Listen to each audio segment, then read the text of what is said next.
Sabe, no mercado imobiliário, uma coisa é fundamental: confiança. É a base de tudo, né? Mas e quando essa confiança é quebrada? O que acontece? É exatamente sobre isso que a gente vai falar hoje. Vamos mergulhar fundo no código que dita as regras do jogo para os corretores de imóveis aqui no Brasil. É um verdadeiro manual de ética e responsabilidade. Pois é, essa é a grande questão, né? Quando um profissional pisa na bola, o que acontece de verdade? Qual é o processo? A gente vai seguir essa jornada passo a passo, desde o momento em que a denúncia é feita até a decisão final. Bom, e para entender tudo isso, a gente precisa conhecer a peça-chave: o Código de Processo Disciplinar. Pensa nele como o livro de regras de um campeonato.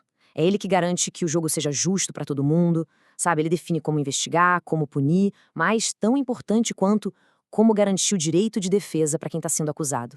Então, o nosso roteiro de hoje está dividido em 6 partes bem importantes. Primeiro, a gente vai entender o sistema como um todo, depois, como é que um processo desses começa, aí a gente entra na fase de defesa, vê como funciona o julgamento, quais são as chances de recurso e, claro, no final, as consequências e punições. Vamos nessa?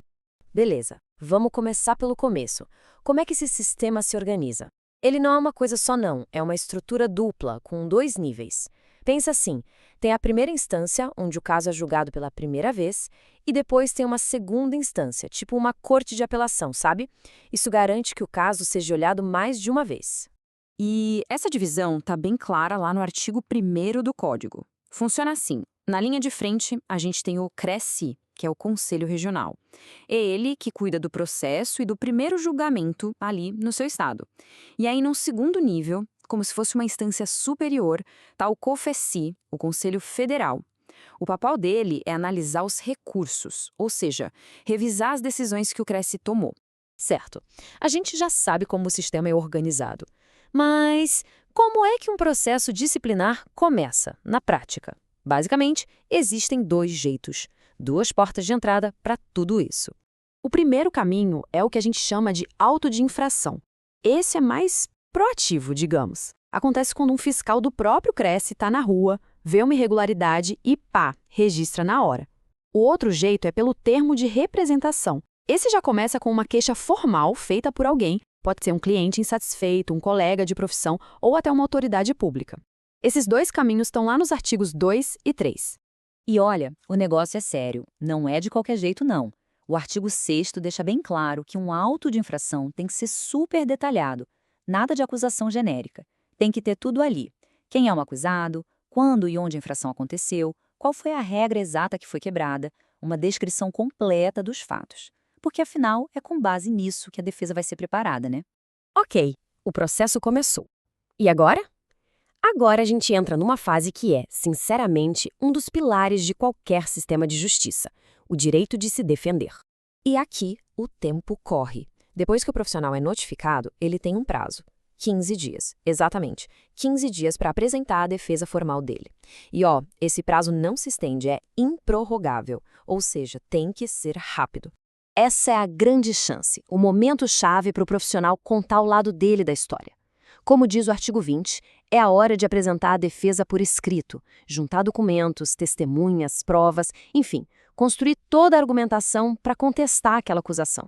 E para não restar nenhuma dúvida sobre a importância disso, o próprio Código, lá no artigo 2º, bate nessa tecla. Ele fala em assegurar ampla defesa. Isso não é um favor, gente, é um direito. É a base de tudo. Beleza, a defesa foi entregue. A partir daí, o caso sai um pouco das mãos do acusado e entra, digamos, nas engrenagens do conselho. É lá dentro que ele vai ser analisado e julgado.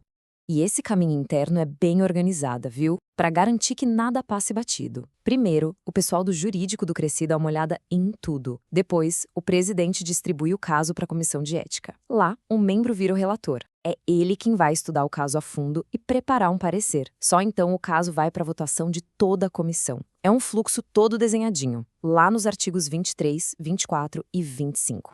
E na hora do julgamento, uma coisa importante acontece: a comissão de ética tem que classificar a infração. Ela é leve ou é grave?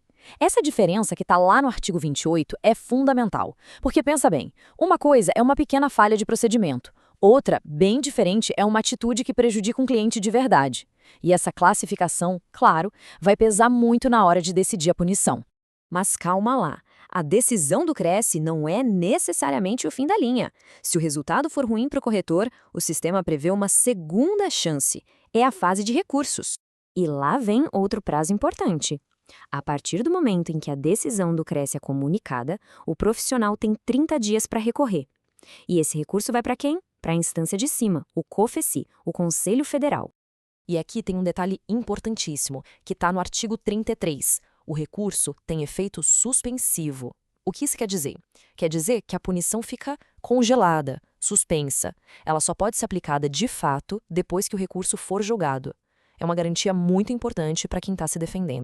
E existem dois tipos de recurso. O mais comum é o voluntário. É quando o próprio corretor que não concordou com a decisão decide recorrer.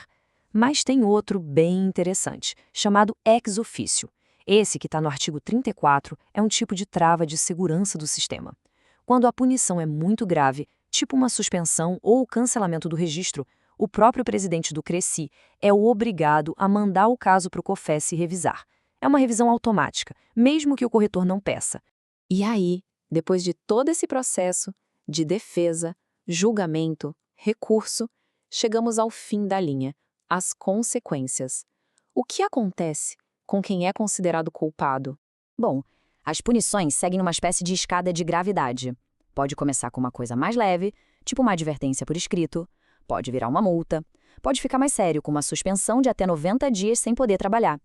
E no topo da escada, a punição máxima, o cancelamento da inscrição profissional, que, na prática, significa o fim da carreira daquela pessoa. Mas e se a coisa for ainda mais grave? E se a infração não for só uma questão de ética profissional, mas também um crime? Pois é, nesse caso, o artigo 41 é super direto. Ele diz que o Cresce tem o dever, a obrigação legal de avisar a polícia. Ou seja, a responsabilidade do corretor não termina no conselho profissional. Se a linha for cruzada, o caso vai parar na justiça criminal. E para a gente fechar, fica aqui uma reflexão. Esse código é de 1982. Pensa só, o mercado imobiliário de hoje é outro mundo, né? Totalmente diferente. A questão é, será que essa estrutura criada há tanto tempo ainda consegue dar conta do recado e garantir um processo justo? A força de princípios como o da ampla defesa, que continuam super atuais, nos faz pensar sobre o que, no fundo, realmente importa para que a justiça seja feita. Valeu por acompanhar a gente nessa análise.